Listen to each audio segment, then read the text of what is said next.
Bismillahirrahmanirrahim. Assalamualaikum warahmatullahi wabarakatuh. Innal hamdalillah nahmaduhu wa nasta'inuhu wa nastaghfiruhu wa nastahdihi wa natubu billahi ta'ala min shururi anfusina wa min sayyiati a'malina. May yahdihillahu fala mudilla lahu wa may yudlil falan tajida lahu waliyyan mursyida. ولن يجعل الله له نورا فما له من نور أشهد أن لا إله إلا الله وحده لا شريك له خصنا بخير كتاب أنزل وأكرمنا بخير نبي أرسل وأتم علينا النعمة بأعظم دين شرع وأشهد أن محمدا عبده ورسوله الذي أدى الأمانة وبلغ الرسالة ونصح للأمة وجاهد في الله حق جهاده. قال الله تعالى أعوذ بالله من الشيطان الرجيم يا أيها الذين آمنوا اتقوا الله حق تقاته ولا تموتن إلا وأنتم مسلمون يا أيها الناس اتقوا ربكم الذي خلقكم من نفس واحدة وخلق منها زوجها وبث منهما رجالا كثيرا ونساء واتقوا الله الذي تساءلون به والأرحام إن الله كان عليكم رقيبا يا أيها الذين آمنوا اتقوا الله وقولوا قولا سديدا يصلح لكم أعمالكم ويغفر لكم ذنوبكم ومن يطع الله ورسوله فقد فاز فوزا عظيما ما شاء الله كان وما لم يشأ لم يكن أيها الصائمين والصائمات rahimani wa rahimakumullah. Alhamdulillah, malam ini kita masih diberikan kemampuan dan kekuatan oleh Allah Subhanahu wa taala untuk melaksanakan dan memakmurkan Ramadan kita yang pada malam hari ini kita insyaallah akan melakukan tatawu'at, melakukan ibadah-ibadah tatawwu', ibadah-ibadah sunnah, mulai dari qiyamul lail berupa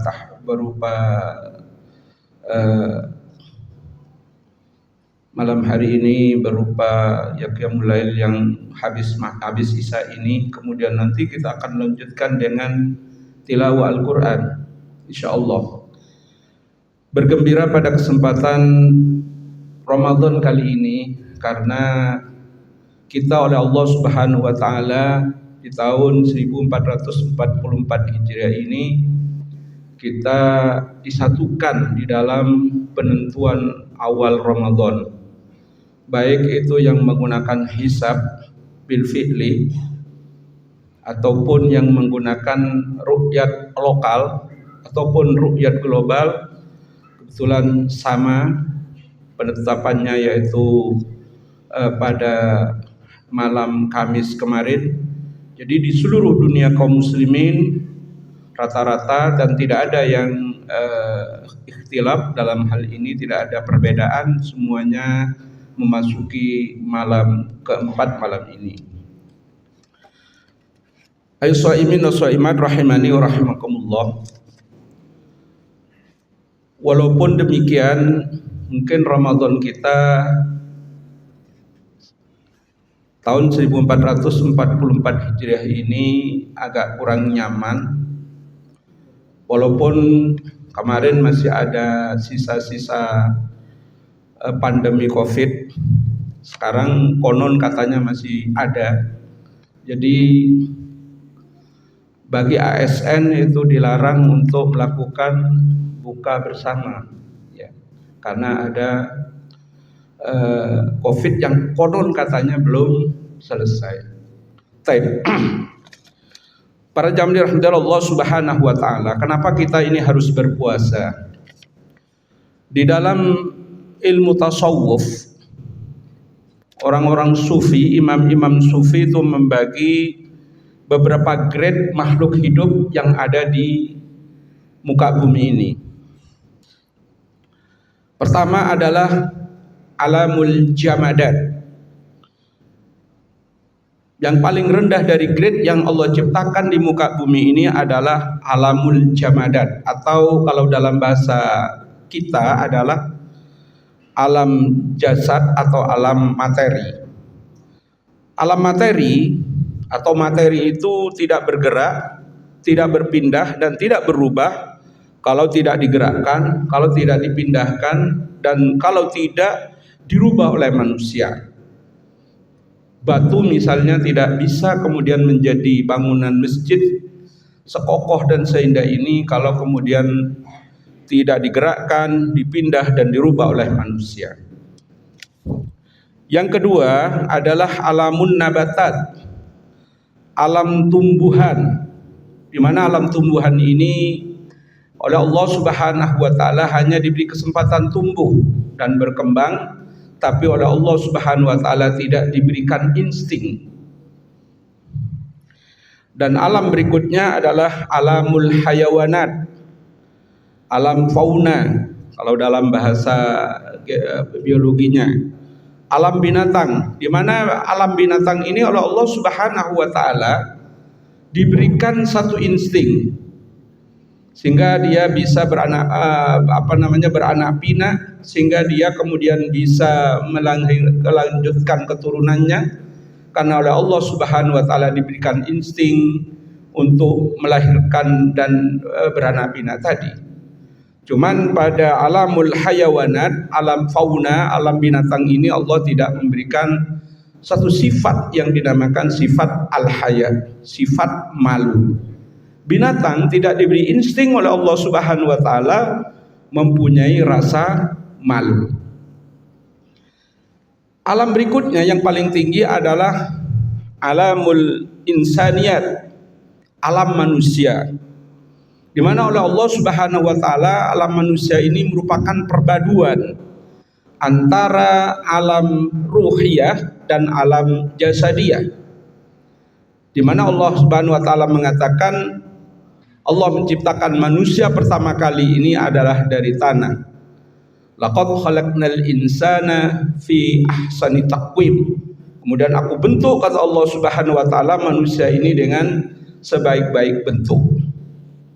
Artinya manusia itu ada dua daya tarik. Kalau yang kemudian yang menarik manusia itu adalah alam jasad, alam materi yang berupa tanah, maka manusia akan jatuh pada satu degradasi di dalam hidupnya. Yaitu degradasi bisa, kata Al-Quran itu, bisa sama dengan binatang atau bahkan balhum adhal, lebih kecil, lebih hina daripada binatang. Balhum adhal. Ini frase yang disampaikan oleh Allah Subhanahu wa taala.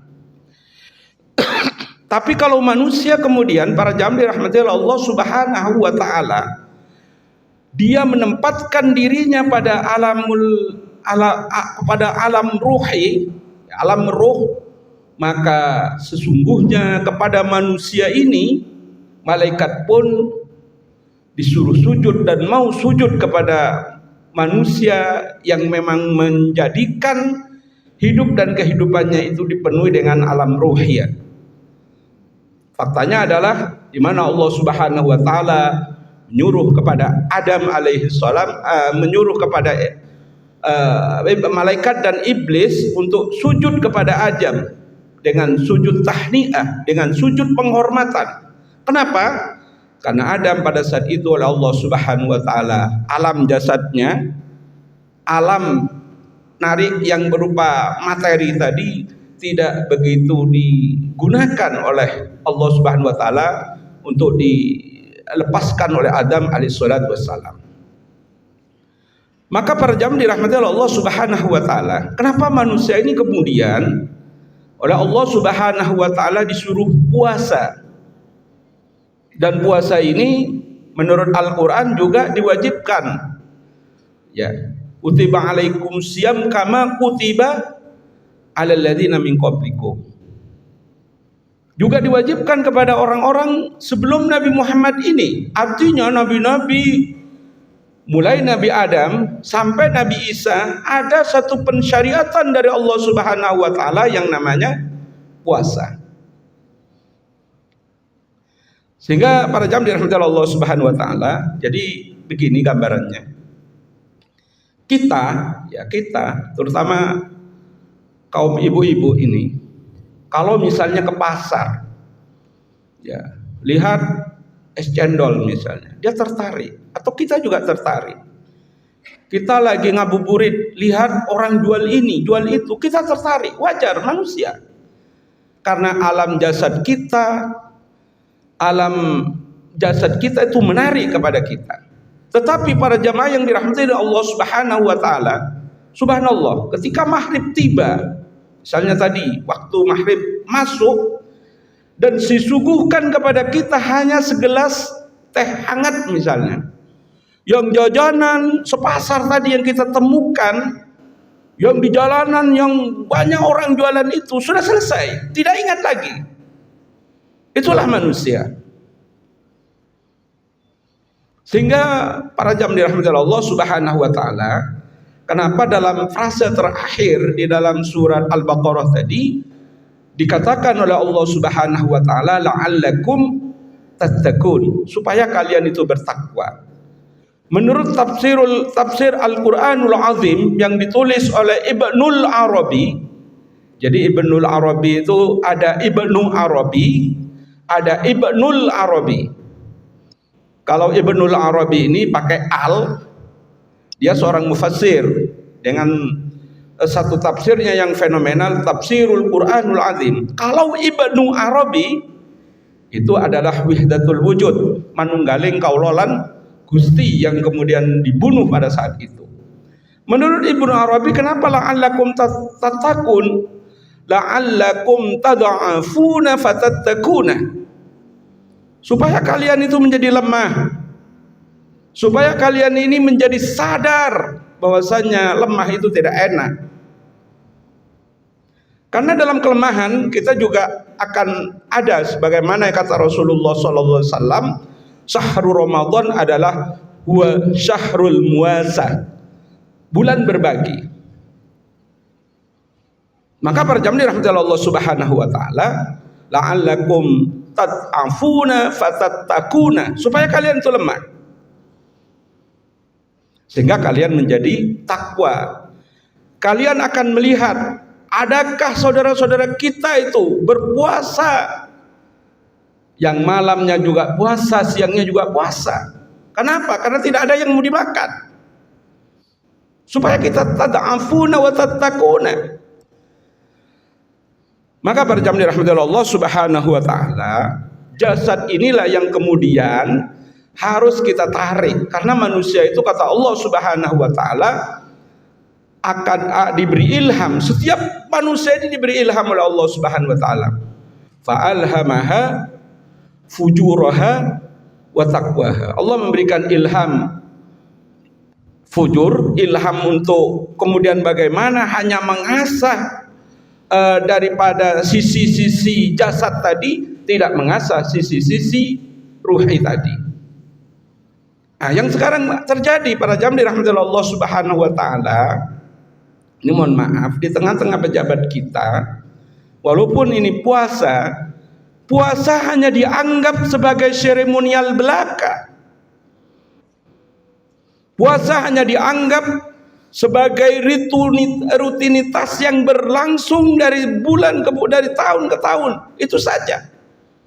Tidak ada makna hakiki yang dilahirkan dari nilai-nilai puasanya.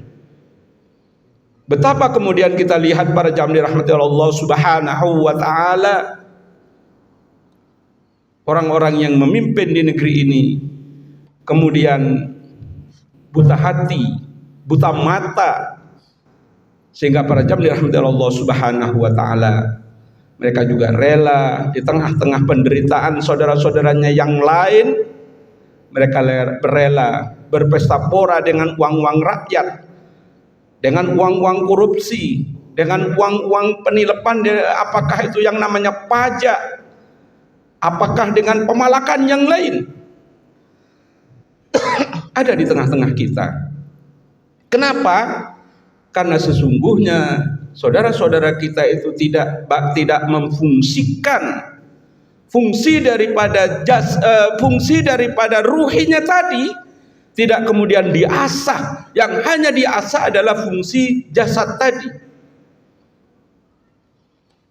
Yang kedua, para jamaah dirahmati Allah Subhanahu wa taala, ada juga banyak dari saudara-saudara kita karena sudah mabuk dengan kekuasaan, yang kemudian dengan kekuasaannya itu menganggap dunia ini milik dia sendiri, negeri ini miliknya sendiri, tanpa kemudian memperdulikan orang lain. Sehingga ada kebijakan yang aneh menurut saya, yang konon katanya ASN tidak boleh melakukan buka bersama. Menurut saya ini akal-akalan. Akal-akalan apa? Akal-akalan bagaimana menyingkirkan umat Islam sebagaimana tahun-tahun yang sebelumnya. Umat Islam supaya nanti ya hati-hati ke DKM Masjid Al-Ittihad ini, jangan-jangan nanti ada instruksi tidak boleh, pertama dilakukan tidak boleh melakukan buka puasa bersama.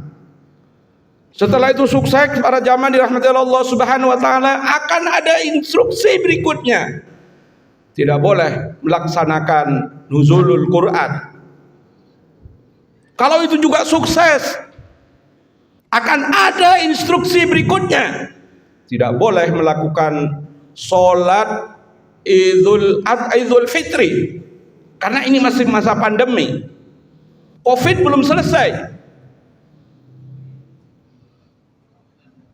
Sementara pesta pora di Solo kemarin kita saksikan 7.000 orang tumplek-blek dengan dana dari negara. Nggak ada yang protes, nggak ada pandemi. Kenapa kalau urusan masjid kok ada pandemi? Ujung-ujungnya para jamaah dirahmati Allah Subhanahu wa taala, nanti kita tidak boleh pulang kampung, tidak boleh silaturahim ke keluarga kita. Alasannya apa? Demi penghematan. Pandemi belum selesai. Maka subhanallah, inilah ketamakan-ketamakan yang ditampakkan di negeri ini, yang kalau kemudian kita tidak ada perlawanan dalam hal ini, umat Islam terus akan diinjak dan diinjak atas nama kekuasaan. Maka para jamaah dirahmati Allah Subhanahu wa taala, tolong sampaikan ya, tolong dirembukkan nasihat saya ini.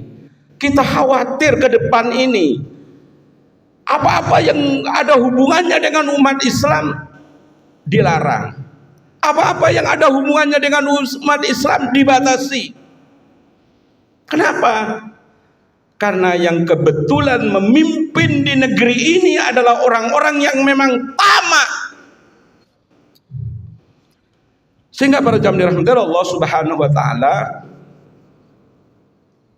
kalau sekali lagi hal ini kita diamkan, hal ini kita biarkan, subhanallah, bagaimana nasib kaum muslimin? Tidak boleh nuzulul Quran, tidak boleh lebaran, tidak boleh pulang kampung, tidak boleh silaturahim, yang alasannya bisa dibikin-bikin, pandemi belum selesai, penghematan anggaran apa? Di masjid cuma adanya kolak saja.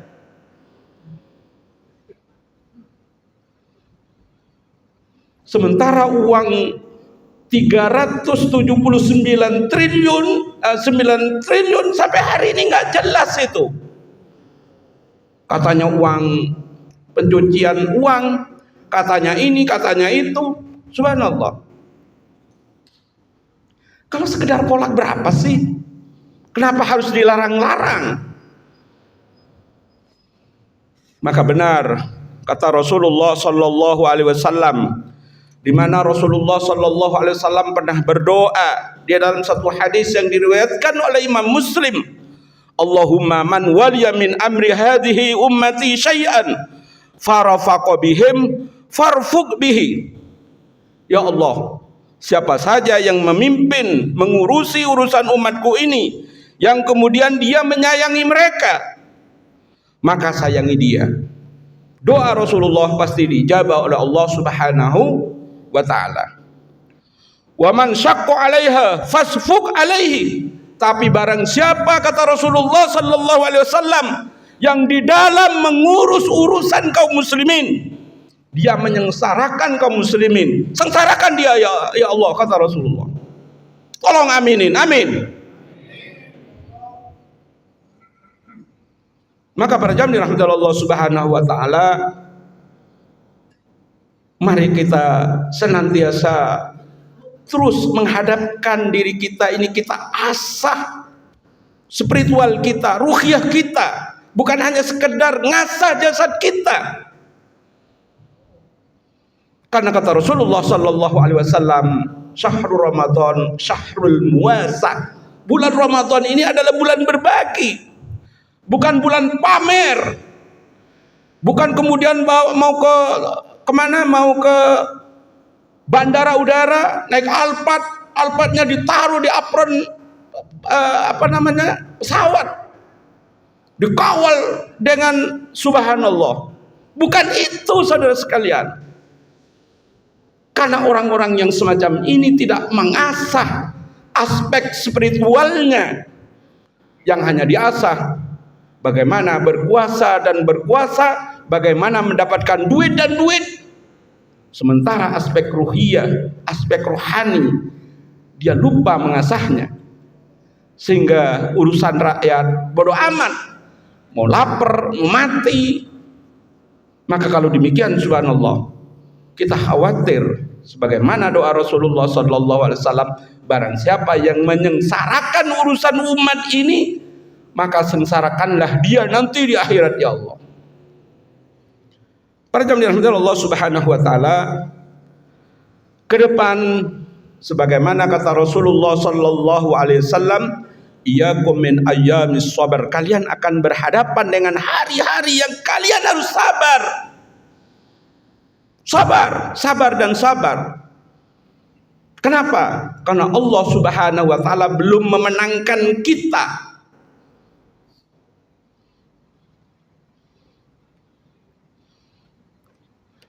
Para jamaah dirahmati Allah Subhanahu wa taala, ya karena keterbatasan waktu, ya mohon maaf kalau agak terlalu panjang, tapi intinya para jamaah dirahmati Allah Subhanahu wa taala, kita sebagai umat Islam itu tidak boleh diam saja. Ya. Maka kalau kemudian kepada hal-hal yang kemudian tidak sesuai dengan syariat Allah kita diam saja, kata Rasulullah sallallahu alaihi wasallam, kita ini ibaratkan setan yang bisu. Sudah setan bisu lagi.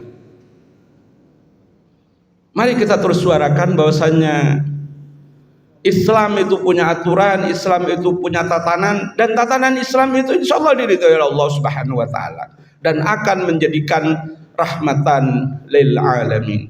Itu barangkali yang bisa Al-Fakir sampaikan, kurang dan lebihnya mohon maaf. Aku qouli hadza wa astaghfirullahal azim li wa lakum. Assalamualaikum warahmatullahi wabarakatuh.